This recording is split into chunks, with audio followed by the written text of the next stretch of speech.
gudoomiye ku-xigeenka arrimaha bulshada ee gobolka Banaadir ayaa ka qayb galaya olole nadaafadeed oo maamulka gobolka Banaadir uu ka bilaabay wadada xiriirisa degmooyinka Xamar Jajab iyo Waabari ee magaalada Muqdisho. Maxamed Xasan Qays wariyaha RTN ee Muqdisho ayaa mar kale faahfaahinaya.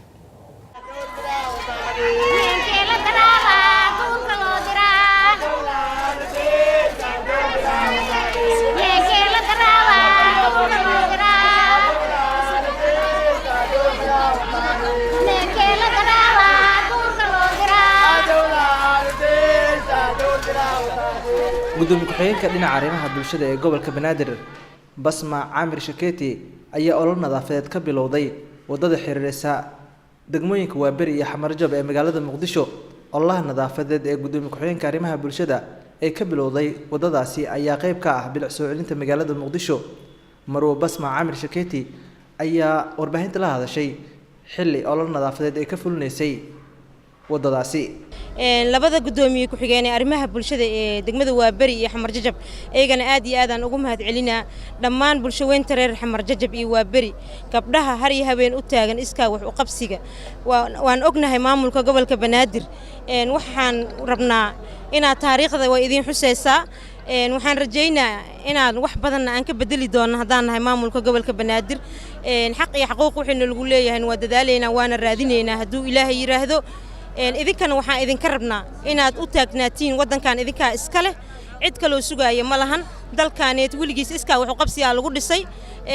iska wax u qabsiyaa loogu shaqeyn jiray ma ahan in la yiraahdo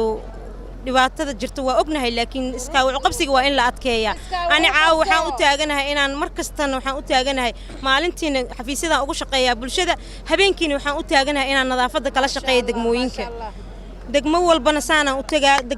saana nadaafadeeda ugu qayb galaa hadii Ilaahay yiraahdo dhamaanteen waxaan u taaganahay shaqadii nala idmaday oo nala magacaabay ma ahan shaqo oo qaran waxaan u taaganahay teetalkeedana wadanaa inaan bulshada u adeegnaa nala magacaabin inaan anaga adeegano waxaana diyaar u ahay saacad walba waqti walba inaan u adeego bulshada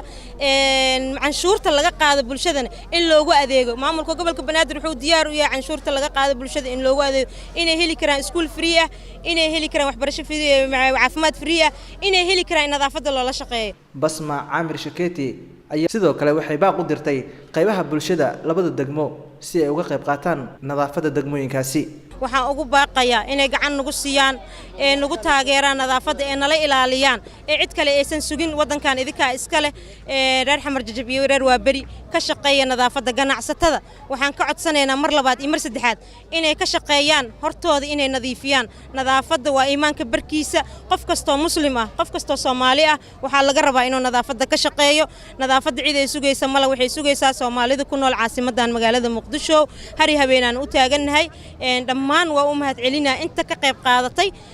waxaan leeyahay maalin walba saacad walba waqti walba waa taaganahay waana shaqeyneynaa dalkeena inaan u dhimanaana diyaar u nahay soo dhawaada reer Xamar Jajab iyo reer Waabari. Maxamed Xasan Qays RTN TV magaalada Muqdisho.